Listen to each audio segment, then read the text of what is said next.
एक सवाल। अगर आपको आज पता चले कि आपके पास सिर्फ कुछ महीने हैं, तो आप क्या करेंगे? ट्रैवल, फैमिली के साथ टाइम, बकेट लिस्ट कंप्लीट करेंगे?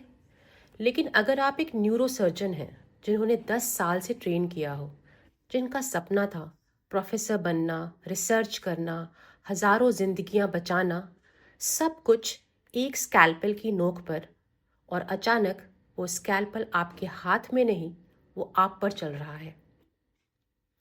आज की किताब है when breath becomes air by Paul Kalanithi. ये बुक एक डॉक्टर की नहीं, एक इंसान की कहानी है। वो एग्जैक्टली जानते थे कि मौत क्या होती है, और फिर भी जब वो आई, वो प्रिपेयर्ड नहीं थे। कोई नहीं होता। नमस्कार दोस्तों, स्वागत है आपका बुक टॉक विद श्वेता में। ये किताब एक मेमोयर है, 2016 में पब्लिश हुई। पॉल ने इसे लिखा कैंसर के साथ लड़ते हुए। बुक कंप्लीट नहीं हुई थी। पॉल की डेथ से पहले ये इनकम्प्लीट थी। उनकी वाइफ डॉक्टर ल्यूसी कलानिधि ने इसे इस दुनिया में पहुंचाया, और यही इस किताब की सबसे बड़ी ट्रेजेडी और सबसे बड़ी खूबसूरती भी है। पॉल कलानिधि कोई ऑर्डिनरी डॉक्टर नहीं थे। स्टैनफोर्ड से इंग्लिश लिटरेचर और ह्यूमन बायोलॉजी में डिग्री थी। कैम्ब्रिज से history and philosophy of science में एमफिल, येल से मेडिकल स्कूल, और फिर वापस स्टैनफोर्ड में न्यूरोसर्जरी रेजिडेंसी। ये इंसान बुक्स और ब्रेन्स दोनों का डीपली शौकीन था। उनका एक ही सवाल था पूरी जिंदगी से, what makes human life meaningful. ये सवाल उन्होंने लिटरेचर में ढूंढा, फिर न्यूरो साइंस में, फिर मेडिसिन में, और इवेंचुअली अपनी ही मॉर्टैलिटी में। पॉल 36 साल के थे। स्टैनफोर्ड में न्यूरोसर्जरी रेजिडेंसी का आखिरी साल चल रहा था। सिर्फ 15 महीने बाकी थे ग्रेजुएशन में। पॉल लिखते हैं, at age 36 I had reach the mountain top.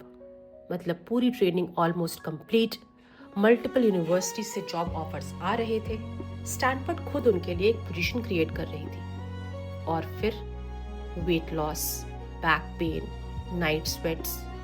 Paul doctor थे, वो जानते थे क्या हो रहा है, लेकिन जानना और मानना दो अलग बातें होती हैं।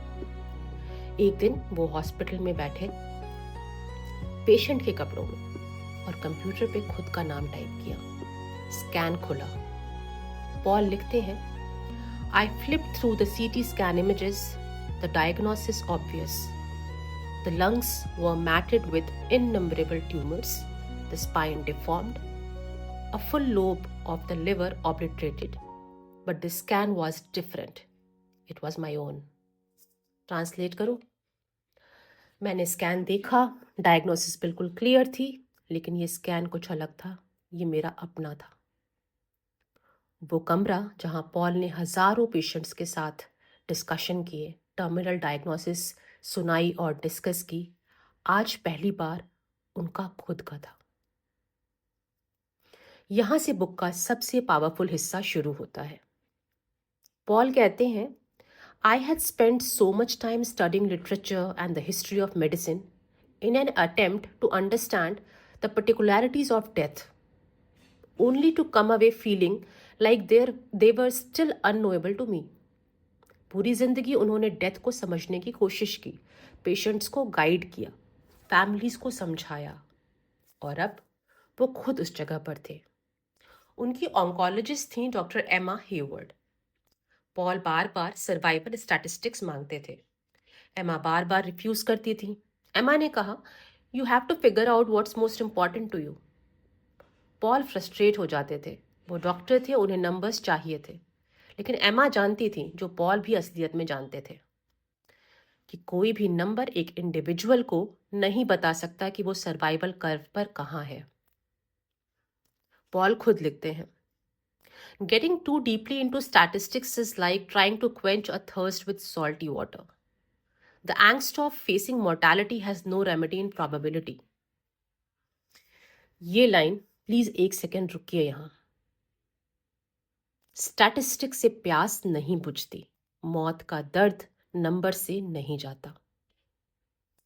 फिर पॉल एक और चीज लिखते हैं, I began to realize that coming in such close contact with my own mortality had changed both nothing and everything. Before my cancer was diagnosed, I knew that someday I would die, but I didn't know when. After the diagnosis, I knew that someday I would die, but I didn't know when. But now I knew it acutely. Nothing changed क्योंकि हम सब मरने वाले हैं और ये पहले भी पता था.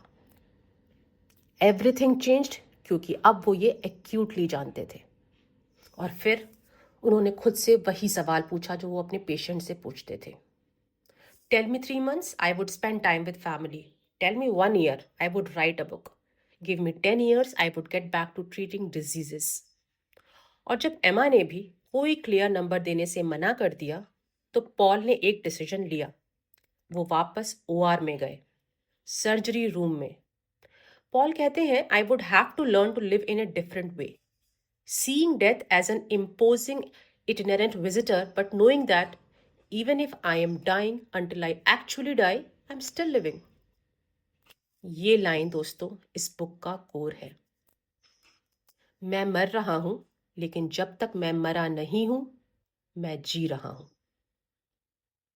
अब एक और चीज, पॉल और ल्यूसी ने डिसाइड किया कि वो पेरेंट्स बनेंगे. लूसी ने पूछा, don't you think saying good by two your child will make your death more painful? Paul का जवाब था, wouldn't it be great if it did? Lucy और पॉल दोनों का मानना था, life was not about avoiding suffering. और ये पूरी बुक एक लाइन में है, life was not about avoiding suffering. जिंदगी पेन से बचने का नाम नहीं, जिंदगी इतनी डीपली जीने का नाम है कि छोड़ने पे दर्द हो. फिर बॉर्न होती हैं कैडी एलिजाबेथ अकाडिया. जुलाई 4 को पैदा होती हैं. पॉल हॉस्पिटल बेड पर थे, हाथ कांप रहे थे, कीमो से वीकन हो गए थे. वो कैडी को होल्ड करते हैं और बुक में पॉल ने अपने इन्फेंट बेटी के लिए लिखा, you filled a dying man's days with a sated joy, a joy unknown to me in all my prior years, a joy that does not hunger for more and more but rests satisfied. एक dying father ने अपनी newborn बेटी के लिए ये लिखा, जो शायद कभी ना पढ़े, जो शायद याद ना रखे, लेकिन उन्होंने लिख दिया क्योंकि पॉल कहते हैं, words have a longevity, I do not. और अब मैं आपके साथ शेयर करना चाहती हूँ वो 5 चीज़ें जो इस बुक में हैं, जो किसी भी इंसान के काम आ सकती हैं अगर वो खुद या उनका कोई अपना मुश्किल दौर से गुजर रहा हो. पहली चीज़, आइडेंटिटी क्या होती है. जब सब कुछ छिन जाता है, जॉब, हेल्थ, फ्यूचर, तब जो बचता है वो होती है आइडेंटिटी. पॉल जब सब कुछ छिन जाने के बाद फिर भी ओआर में वापस गए. उनका जवाब था, because that's what who I was. बीमारी आपका फ्यूचर छीन सकती है, लेकिन आपकी आइडेंटिटी वो आप खुद डिसाइड करते हैं. दूसरी चीज, स्टैटिस्टिक्स और होप अलग होते हैं. पॉल लिखते हैं, what patients seek is not scientific knowledge that doctors hide, but existential authenticity each person must find on her own. यानी पेशेंट्स को नंबर नहीं चाहिए, उन्हें चाहिए होती है एक ऑथेंटिक प्रेजेंस, कोई जो उनके साथ हो. अगर आपके लाइफ में कोई बीमार है तो उन्हें सर्वाइवल स्टैटिस्टिक्स मत बताएं, उनके साथ बैठ जाएं. तीसरी चीज, डॉक्टर और पेशेंट दोनों को होप चाहिए. एक पॉइग्नेंट मोमेंट है बुक में. एमा, पॉल की डॉक्टर, कहती हैं, you have 5 good years left. Paul लिखते हैं, एमा ने ये लाइन ऐसे नहीं कही जैसे एक ओरेकल बोलता है. उन्होंने ये कही एक प्ली की तरह. There we were, doctor and patient, in a relationship that sometimes carries a magisterial air and other times, like now, was no more and no less than 2 people huddled together as one faces the abyss. फिर Paul कहते हैं, doctors it turns out need hope too. Doctors भी इंसान हैं, उन्हें भी hope चाहिए। ये लाइन कितनी ज़रूरी है आज के ज़माने में स्पेशली। चौथी चीज़, मुश्किल वक्त में लिटरेचर, आर्ट और वर्ड्स रास्ता दिखाते हैं। जब पॉल कैंसर में थे, जब उनका फ्यूचर एक ब्लैंक वाइट डिजर्ट लग रहा था, तो उन्होंने क्या किया? बुक्स पढ़ने लगे, लिखने लगे। पॉल लिखते हैं, I can't go on, I thought, and immediately its antiphon responded, completing Samuel Beckett's 7 words, I will go on. वो वर्ड्स जो पॉल ने कॉलेज में पढ़े थे, उन्हीं ने उन्हें उठाया उस दिन। सबक, मुश्किल वक्त में कोई एक लाइन, कोई एक किताब, कोई एक गाना वो चीज़ बन सकती है जो आपको अगले पल तक ले जाए। पांचवी चीज़, और ये सबसे इंपॉर्टेंट है, पॉल कहते हैं, the physician's duty is not to stave off death or return patients to their old lives, but to take into our arms a patient and a family whose lives have been disintegrated and work until they can stand up and face and make sense of their own existence again. ये सिर्फ doctors के लिए नहीं है, ये हम सब के लिए है। जब कोई अपना तकलीफ में हो, हम नहीं रोक सकते वो जो होना है, लेकिन हम उनके साथ खड़े हो सकते हैं तब तक जब तक वो खुद खड़े ना हो सकें। यही इंसानियत है। आज का सवाल आप सबके लिए, इस बुक की 5 चीज़ें सुनने के बाद कौन सी एक बात आपको सबसे ज़्यादा टच करती है? कमेंट में लिखिए ब्रीथ। अगर इस बुक ने आपको रिमाइंड किया कि ज़िंदगी कितनी प्रेशियस है, अगर पॉल की स्टोरी ने आपको कुछ सोचने पर मजबूर किया, कमेंट में लिखिए सिर्फ ब्रीथ। पॉल कलानिधि ने यह बुक इसलिए नहीं लिखी कि आप उन पर तरस खाएं।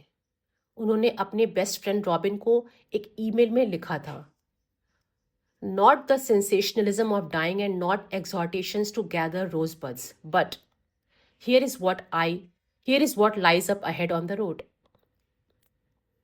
मतलब, मैं आपको मौत से डरा नहीं रहा, मैं आपको बता रहा हूं वो रास्ता कैसा दिखता है, ताकि जब आपकी बारी आए आप बिल्कुल अकेले ना हो। पॉल 9 मार्च 2015 को चले गए, अपनी वाइफ ल्यूसी के साथ, अपनी बेटी कैडी के साथ। बुक अनफिनिश्ड थी, ल्यूसी ने उसे दुनिया तक पहुंचाया, और आज हम यहाँ हैं, इस बुक के बारे में बात कर रहे हैं। पॉल कहते थे, you can't ever reach perfection, but you can believe in an asymptote toward which you are ceaselessly striving. Asymptote वो कर्व जो कभी टच नहीं करता अपनी लाइन को, लेकिन हमेशा और पास आता रहता है। पॉल कह रहे हैं, परफेक्शन इम्पॉसिबल है, लेकिन कोशिश वो कभी बंद मत करो। तो दोस्तों, ये थी आज की बुक टॉक। आई होप इस बुक टॉक ने आपको और संजीदा बनाया होगा। Signing off, Shweta.